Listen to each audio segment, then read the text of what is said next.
નમસ્કાર વિદ્યાર્થી મિત્રો, તમારું ખૂબ ખૂબ સ્વાગત છે મારી આ ચેનલ સ્ટડી વિથ નેન્સીમાં. જો હજી સુધી તમે મારી આ ચેનલને સબસ્ક્રાઈબ ના કરી હોય તો જલ્દીથી સબસ્ક્રાઈબ કરજો. આજે આપણે પ્રકરણ નંબર 3 ચતુષ્કોણની સમજ સ્વાધ્યાય 3.3નો પ્રશ્ન નંબર 1 જોઈશું.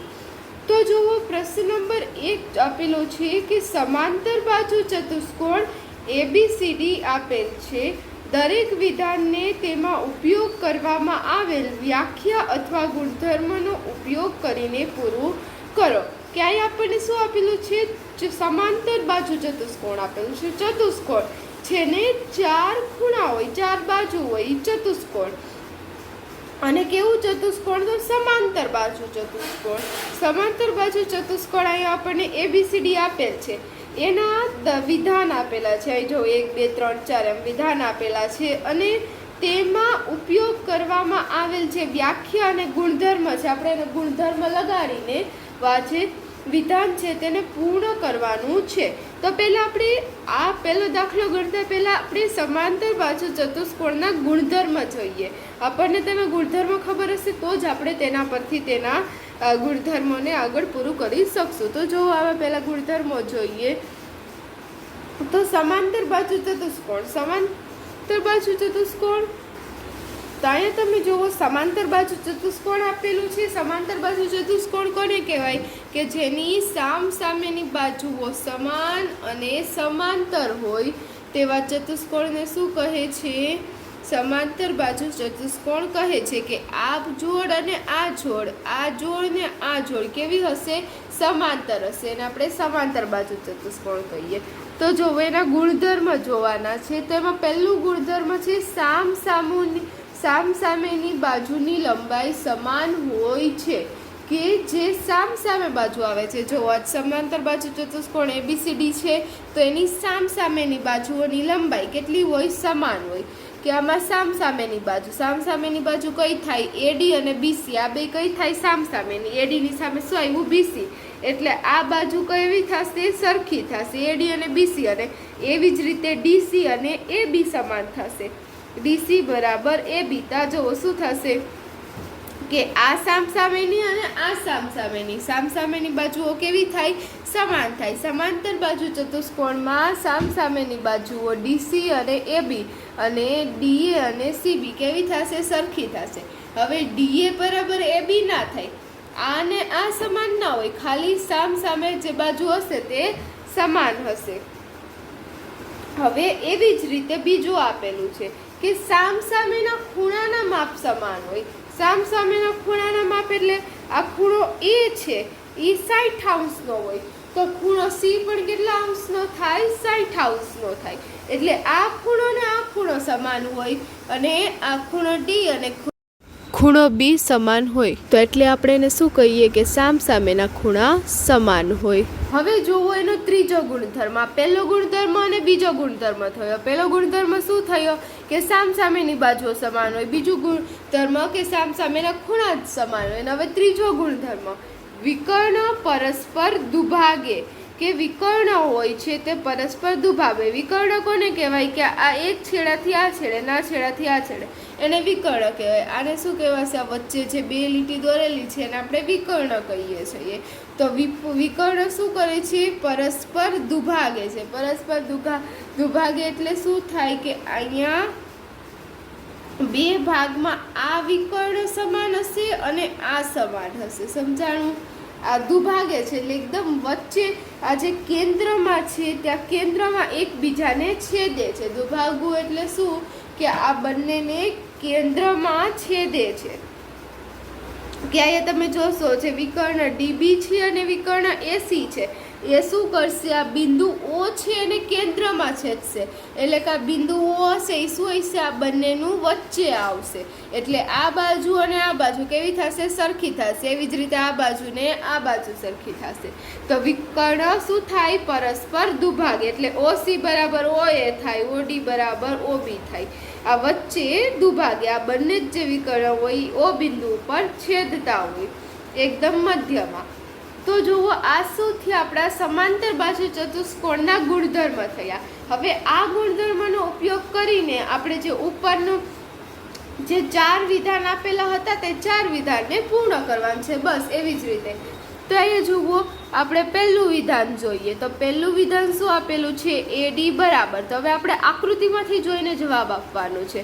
તો આકૃતિમાં તમે જોશો AD ક્યાં આપેલું છે? અહીંયા.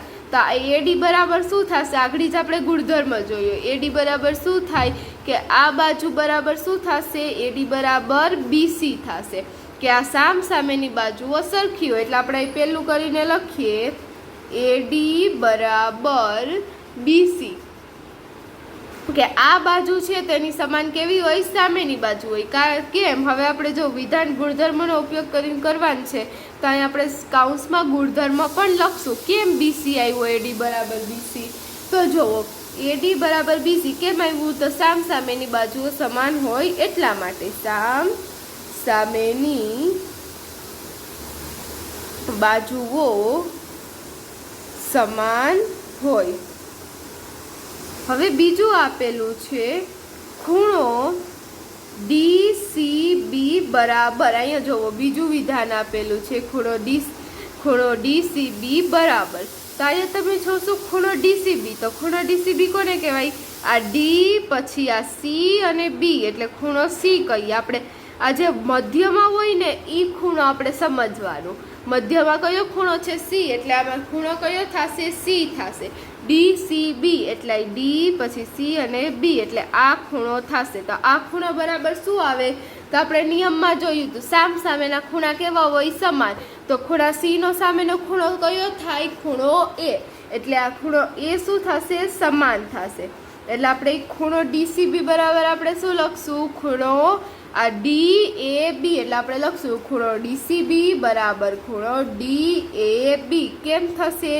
કારણ કે સામ સામેના ખૂણા કેવા હોય? સમાન. સામ સામેના ખૂણાઓ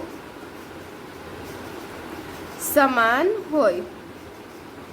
તો જો આ બીજી ખાલી આપણે બીજો વિધાન પૂર્ણ કર્યું. એવી જ રીતે જો ત્રીજું વિધાન આપેલું છે OC બરાબર.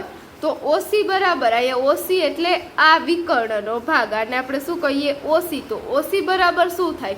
તો આપણે આ ગુણધર્મ જોયો. તો ત્રીજો ગુણધર્મ વિકર્ણ પરસ્પર દુભાગે. વિકર્ણ પરસ્પર દુભાગે એટલે શું થાય કે આ લીટી છે AC છે અને DB છે. અહીંયા જોવો, આ AC છે અને અહીંયા DB છે. તો આ શું થાય? એકદમ મધ્યમાં એકબીજાને છેદે. તો આ શું થયું? એનું વચ્ચેનું થયું. આ બંનેની વચ્ચે આવે. A અને C ની વચ્ચે O છે. તો A અને O સરખા થાય અને O અને C સરખા થાય. જ્યારે પણ વિકર્ણો દુભાગતા હોય ત્યારે O આ જે મધ્ય બિંદુ છે અને C છે, એટલે O અને C સમાન થશે અને O અને A સમાન થશે. એટલે આપણને કીધેલું છે OC બરાબર શું આવશે? OA. તો આપણે લખીએ ત્રીજું OC બરાબર OA. કેમ? કેમ કે જે વિકર્ણ છે શું કરે છે? દુભાગે છે. વિકર્ણો એકબીજાને દુભાગે. એકબીજાને દુભાગે. તો જો આપણે ત્રીજા વિધાન પૂર્ણ થયું. હવે આપણે વિધાન ચોથું જોઈએ. તો જો વિધાન ચોથું શું આપેલું છે? M એટલે શું? માપખૂણો. માપખૂણો DAB વત્તા માપખૂણો CDA બરાબર ખાલી જગ્યા. કે આ જે માપખૂણો DAB છે, આ જે DAB છે અને CDA, કે આ C પછી D અને A, એટલે આ ખૂણો આપણે શું સમજવાનું? ખૂણો A અને ખૂણો D એ બંનેનો સરવાળો. તો ખૂણો D અને ખૂણો A નો સરવાળો શું થશે? આ પણ વાત તમારે યાદ રાખવાની. સમાંતર બાજુ ચતુષ્કોણમાં પણ લંબચોરસમાં પણ બધામાં જ આવે કે આ જે બંને ખૂણાઓ છે એનો સરવાળો કેટલો થાય? 180 અંશ થાય. બંનેનો સરવાળો પૂરક હોય. પૂરક એટલે 180 અંશ. આ બંનેનો સરવાળો 180 અંશ થાય. એવી જ રીતે C અને B નો સરવાળો કેટલો થશે? 180 અંશ થશે. એટલે ખૂણો A વત્તા ખૂણો D બરાબર આપણે શું લખશું? 180 અંશ. એટલે આપણે ચોથામાં લખીએ શું છે? M. એટલે માપખૂણો DAB વત્તા માપખૂણો CDA બરાબર શું થશે 180 અંશ. બંને બાજુના આપણે એને શું કહીએ, બાજુના ખૂણાઓનો સરવાળો કેટલો હોય 180 નો.